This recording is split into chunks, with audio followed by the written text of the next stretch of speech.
कि हम उस महान विरासत की परंपरा से पले हुए लोग हैं जो एक ही मंत्र लेकर के चले हैं। जब दुनिया में भारत सोने की चिड़िया कहलाता था, जब दुनिया में सी संस्कृत समाज के रूप में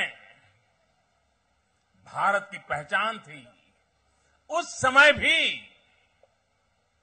उस धरती के लोगों ने कभी दुनिया पर कब्जा करने की कोशिश नहीं की थी। दूसरे का छीनना ये उसके खून में नहीं था।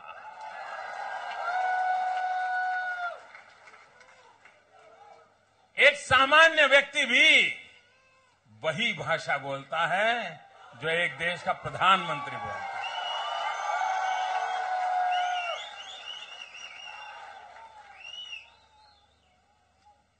इतनी विचारों की साम्यता, सहजता ऐसे नहीं आती, किताबों से नहीं आती है। ये हमारे रक्त में भरा पड़ा है, हमारे संस्कारों में भरा पड़ा है। और हमारा मंत्र था वसुधैव कुटुंबकम। पूरा विश्व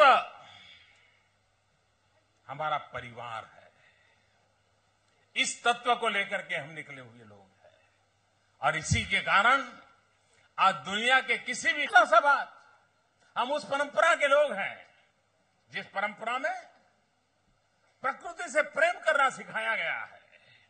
हम ही तो लोग हैं जिन्हें पृथ्वी ये माता है, ये बचपन से सिखाया जाता है। शायद दुनिया में कोई ऐसी परंपरा नहीं होगी जो पृथ्वी ये माता है ये संकल्प कराती हो। और इतना ही नहीं, बालक छोटी आयु में भी जब बिस्तर से नीचे पैर रखता है तो मां कहती है कि देखो बेटे, जब बिस्तर से जमीन पे पैर रखते हो तो पहले ये धरती मां को प्रणाम करो, उसकी क्षमा मांगो, ताकि तुम उसके सीने पे अपना पैर रख रहे हो। ये संस्कार थे, यही तो संस्कार हैं जो धरती माता की रक्षा के लिए प्रेरणा देते थे। और धरती माता की रक्षा का मतलब है ये प्रकृति, ये पर्यावरण, ये नदियां, ये जंगल, इसी की रक्षा का संदेश देते। अगर ये बच जाता है तो क्लाइमेट का संकट पैदा नहीं होता है।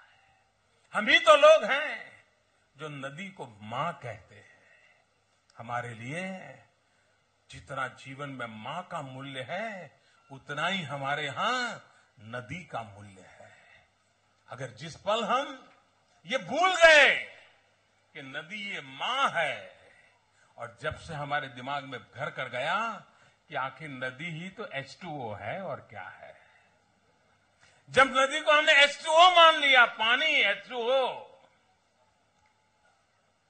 नदी के प्रति मां का भाव मर जाता है तो नदी की रखवाली करने की जिम्मेवारी भी खत्म हो जाती है। ये संस्कार हमें मिले हैं और उन्हीं संस्कारों के तहत हम प्रकृति की रक्षा के साथ जुड़े हुए। हमारे पूर्वजों ने हमें कहा है मनुष्य को प्रकृति का दोहन करना चाहिए। कभी आपने बछड़े को उतना ही दूध पीते हुए देखा होगा जितना कि बिछड़े को जरूरत होगी। कभी मां को काटने का, गाय को काटने का प्रयास कोई नहीं करता है। और इसलिए प्रकृति का भी दोहन होना चाहिए, प्रकृति का शोषण नहीं होना चाहिए। मिल्किंग ऑफ नेचर हमारे यहां कहा गया है, exploitation of the nature is a crime. अगर ये विचार और ये आदर्शों को लेकर के हम चलते हैं तो हम मानव जिस संकट को जूझ रहा है उस संकट से बचाने का रास्ता दे सकते हैं। हम वो लोग हैं जिन्होंने पूरे ब्रह्मांड को एक परिवार के रूप में माना है। आप देखिए, छोटी छोटी चीजें होती हैं लेकिन जीवन को कैसे बनाती है। पूरे ब्रह्मांड को परिवार मानना ये किताबों से नहीं, परिवार के संस्कारों से समझाया गया है।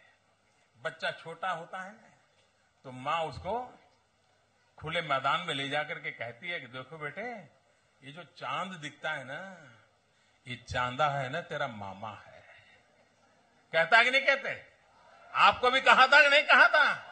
क्या दुनिया में कभी सुना है जो कहता है सूरज तेरा दादा है, चांदा तेरा मामा है, यानी पूरा ब्रह्मांड तेरा परिवार है। ये संस्कार जिस धरती से मिलते हैं, वहां प्रकृति के साथ कभी संघर्ष नहीं हो सकता है, प्रकृति के साथ समन्वय होता है। और इसलिए आज विश्व जिस संकट को झेल रहा है, भारतीय चिंतन के आधार पर विश्व का नेतृत्व करने का समय आ गया है। क्लाइमेट बचाने के लिए दुनिया